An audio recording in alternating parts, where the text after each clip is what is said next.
I'm what you could call a collector of bootleg Pokemon games. Pokemon Diamond and Jade, Chaos Black, etc. It's amazing the frequency with which you can find them at pawn shops, Goodwill, flea markets and such. They're generally fun, even if they are unplayable, which they often are. The mistranslations and poor quality make them unintentionally hilarious. I've been able to find most of the ones that I've played online, but there is one I haven't seen any mention of. I bought it at a flea market about 5 years ago. Here is a picture of the cartridge in case anybody recognizes it. Unfortunately, when I moved 2 years ago, I lost the game, so I can't provide you with screen caps. I'm sorry. The game started with the familiar Nidorino and Gengar intro of Red and Blue. However, the press start screen had been altered.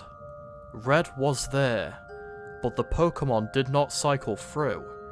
It also said Black version underneath the Pokemon logo. Upon selecting New Game, the game started the Professor Oak speech, and it quickly became evident that the game was essentially Pokemon Red version. After selecting your starter, if you looked at your Pokemon, you had, in addition to Bulbasaur, Charmander, or Squirtle, another Pokemon, Ghost. The Pokemon was level 1. It had the sprite of the ghosts that are encountered in Lavender Town before you obtain the Sylph Scope. It had one attack, Curse.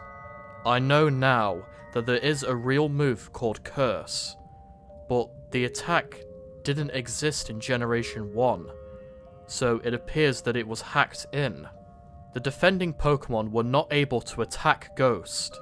It would only say they were too scared to move, and when the move Curse was used, the screen would cut to black. The cry of the defending Pokemon would be heard, but it was distorted, played at a much lower pitch than normal. The battle screen would then reappear, and the defending Pokemon would be gone. If used in a battle against a trainer, when the Pokeballs representing their Pokemon would appear in the corner, they would have one fewer Pokeball. The implication was that the Pokemon died.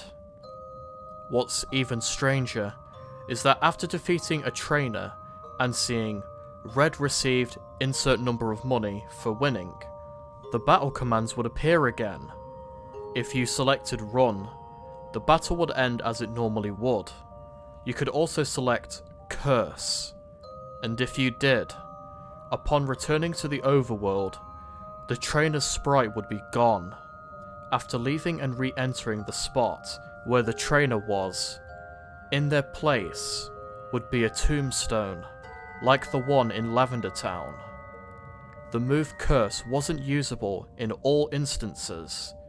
It would fail against other ghost types.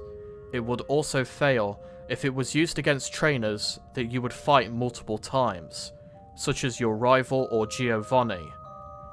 It was usable in your final battle against them, however.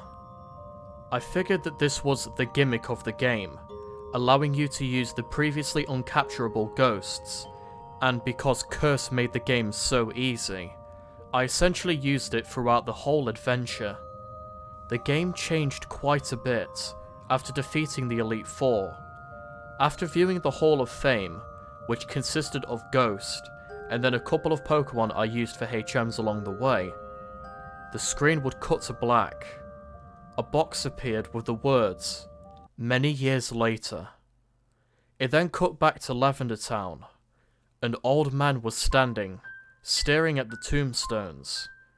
You then realized, this man was your character. The man moved at only half of your normal walking speed. You no longer had any Pokemon with you, not even Ghost, who up to this point had been impossible to remove from your party through depositing in the PC. The overworld was entirely empty. There were no people at all. There were tombstones of the trainers you used curse on, however.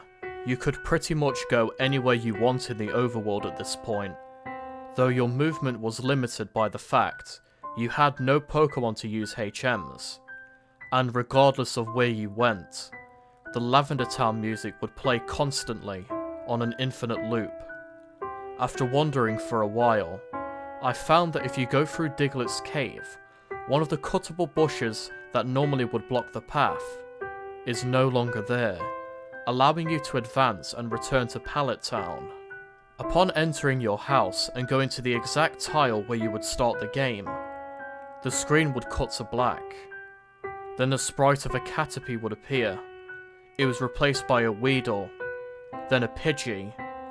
I soon realised as the Pokemon progressed from Rattata to Blastoise, these were all of the Pokemon that I had used Curse on. After the end of my rival's team, a youngster would appear, then a bug catcher, and these were the trainers I had used Curse on. Throughout the sequence, the Lavender Town music was playing, but it was slowly decreasing in pitch, and by the time your rival would appear on screen, it was little more than a demonic rumble. Another cut to black. A few moments later, the battle screen would suddenly appear. Your trainer sprite was now that of the old man, the exact same one that would teach you how to catch Pokemon in Viridian City. Ghost would appear on the other side, along with the words, "Ghost would like to battle."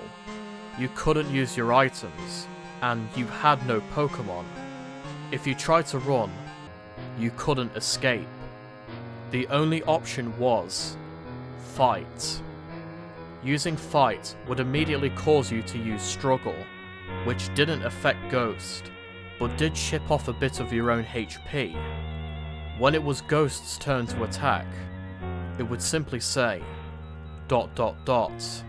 Eventually, when your HP reached a critical point, Ghost would finally use Curse. The screen would cut to black for a final time. Regardless of the buttons you would press, you were permanently stuck on this black screen. All you could do was turn the Game Boy off, and when you played it again, New Game was the only option. The game had erased its file. I played through this hacked game many times, and every time the game ended with this sequence. Several times, I didn't even use Ghost at all, though he was impossible to remove from your party. In these cases, it didn't show any of the Pokemon or trainers, it would simply cut to the battle with Ghost. I'm not sure what the motives are behind the creator of this hack. It wasn't widely distributed, so it was presumably not for monetary gain. It was very well done for a bootleg. It seems he was trying to convey a message, though it seems that I'm the sole receiver of this message.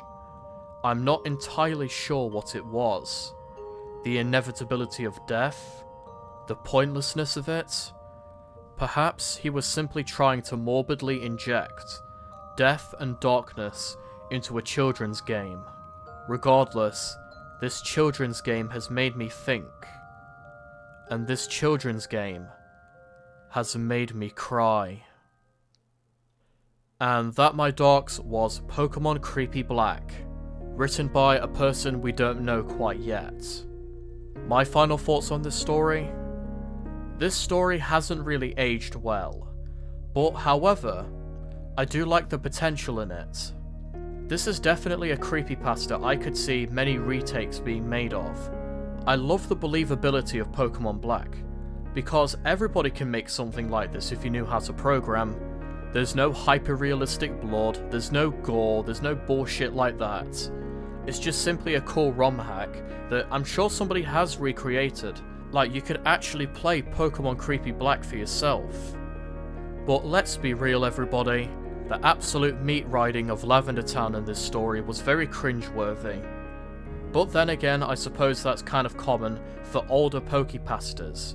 They'd basically lean on Death and Lavender Town to try and carry them through. But this story is nowhere near as bad as, say, Lavender Town Syndrome was. Because hey, at least with this story there's a shred of believability that it could exist somewhere in the world. No way would kids commit suicide over a video game song. So at the very least, Pokemon Creepy Black has that over Lavender Town Syndrome. But it's nowhere near a 10 out of 10 story, let's be honest everybody. I enjoy this story, I think a little bit more than I should. Maybe it's just a guilty pleasure because I loved this story growing up. It was very creepy, I can remember people playing it. But I'm older now and I can see that the story has not aged well. Also, this story is called Pokemon Black, but because Pokemon Black, the actual Pokemon game, exists now, I'm calling this Pokemon Creepy Black to, you know, kind of differentiate the two games. So what would I give this story out of 10? I'm gonna give it a 4 out of 10. This story is a little bit below average, but it's nowhere near horrible. If they could cut some of the Lavender Town stuff, maybe make Ghost a little bit more creative, have some more build up in the story, some more descriptions, I think the story could have been a lot better than it is now. But again, at the very least, at least there is no hyper-realistic blood, gore, characters breaking the fourth wall, or other stuff like that which you know. So this story is almost borderline, but not quite there yet. That's where I rank Pokemon Creepy Black. I hope you all enjoyed this narration. If you did, be sure to like, comment and subscribe, hit the bell so you can stay up to date with my latest videos, and be sure to let me know in the comments, what do you guys think about Pokemon Creepy Black?